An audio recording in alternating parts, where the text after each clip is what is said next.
প্রায় ৬.৫ লক্ষের উপরে কোরআনের হাফেজ এখন আমাদের দেশে আছে, আলহামদুলিল্লাহ। এদেশে মসজিদ বেড়েছে, মাদ্রাসা বেড়েছে, লেকিন দিনকে দিন আল্লাহর এই জমিন থেকে ইসলামের প্রভাব, ইসলামের প্রতিপত্তি, কৃষ্টি, কালচার, তাহজিব, তামাদ্দুন বিদায় নেওয়ার পথে। বলুন তো, আজ থেকে 50 বছর আগে আমার দেশের মা বোনেরা পর্দা করতো কি করতো না? শুধু কি করতো, বরকা পরে চলাফেরা করতো, যে রিক্সা চড়তো, যে ভ্যানে চড়তো, সেই রিক্সা আলাদা কাপড় দিয়ে পেঁচিয়ে চলাফেরা করতো। আজকে আসে সেই চিত্র? কেন? মসজিদ তো বেড়েছে, মাদ্রাসা বেড়েছে, ওয়াজ বেড়েছে, কিন্তু পর্দা বাড়তিছে না কমতিছে? কেন কমতিছে? আমাদের দেশে শুধু ওয়াজ আছে, নসিহত আছে, আলোচনা আছে, লেকিন মানুষকে আল্লাহর দ্বীনের কথাগুলো মানানোর জন্য কোনো শাসন নাই, ধমক নাই। এজন্য শুধুমাত্র তাফসীর মাহফিলের আলোচনা করলেই হবে না, বরং এই আলোচনাগুলোর দ্বারা যে আলোচনা হবে স্টেজগুলোতে প্রতি বছর, এই আলোচনাগুলো যেন সমাজে, পরিবারে, রাষ্ট্রে বাস্তবায়ন হয়, কায়েম হয়, সেক্ষেত্রে সকলকেই প্রচেষ্টা চালাইতে হবে। কথা বলেন ঠিক কি না? বলছিলাম, আজ মুসলমানের দেশে মসজিদ, মাদ্রাসা, মাহফিল বেড়েছে, কিন্তু পর্দা চলে যাওয়ার পথে। 20 বছর আগে আমার দেশের মুরব্বীরা, ওলামায়ে কেরামরা রাস্তাঘাটে চলতে ফিরতে, রাস্তায় যদি কোনো মা বোন থাকতো তো রাস্তার পাশে ঘুরে দাঁড়াইতো, মাথায় কাপড় না থাকলে কাপড় দিত, হুজুররা যাওয়ার পরে বাকি কাজ শুরু করত। আর আজ বরকা তো দূরে থাক, বিয়ে শাদী থেকে শুরু করে মার্কেট পর্যন্ত মুসলমানের কন্যারা ওড়না ছাড়া পর পুরুষের সামনে যাওয়াকে স্বাভাবিক মনে করছে।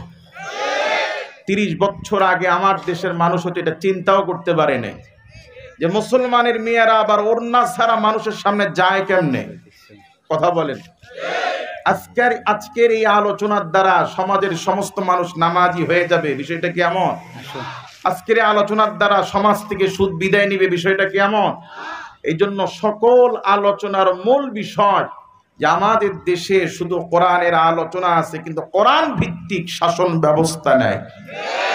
এই জন্য শুধু কোরআনের আলোচনা শুনলেই হবে না, তাফসীর মাহফিলের আলোচনা করলে আর শুনলেই হবে না, বরং সকলকেই কোমরে গামছা বেঁধে এই প্রতিজ্ঞাবদ্ধ হতে হবে, আলা লাহুল খালকু ওয়াল আমরু, জমিন যার, শাসন চলবে তার। ইনিল হুকমু ইল্লা লিল্লাহ, জমিন আল্লাহর, জমিনের হুকুম শাসন চলবে একমাত্র আল্লাহ। কার শাসন চলতে হবে? এজন্য আল্লাহ রাব্বুল আলামিন বলেন, আফা হুকমাল জাহিলিয়াতি ইয়াবগুন ওয়া মান আহসানু মিনাল্লাহি হুকুমান লিকাওমিন ইউকিনুন। আল্লাহ পাক বলেন, আফা হুকমাল জাহিলিয়াতি ইয়াবগুন, পৃথিবীতে অন্ধকারের যুগ, জাহেলিয়াতের যুগ ফিরে আসুক, মানুষ কি তা চায়? চান আপনারা? আল্লাহ রাব্বুল আলামিন বুঝাইতে চাইলেন, মানুষ যখন আল্লাহর দেওয়া আইন বাদ দিয়ে নিজেদের মন, মস্তিষ্ক, জীবন বিধানে যখন মানুষ চলবে, তার ইচ্ছা মতো পরিবার, সমাজ, রাষ্ট্র যখন চলবে, অটোমেটিক পৃথিবীতে তখন অন্ধকারের যুগ পৃথিবীতে নেমে আসবে। কার কথা? কোরআন ভিত্তিক শাসন নেই। কি বলেন? শাসন আছে? আল্লাহ পাক কোরআনে বলছেন, আস-সারিকু ওয়াস-সারিকাতু ফাকতাউ আইদিয়াহুমা, চোর হোক, চুন্নি হোক, আল্লাহর আইন হচ্ছে হাত কেটে দাও। এই আইন কার দেওয়া? এই কথা শুধু কোরআনে থাকবে, এটা মানার দরকার নেই। কি দরকার আছে? ওয়াল্লাহি, আল্লাহর শপথ, যতদিন পর্যন্ত আল্লাহর জমিনে চুরির অপরাধ হিসেবে চোরের হাত না কাটা যাবে, ততদিন পর্যন্ত চুরি শতভাগ বন্ধ হবে না।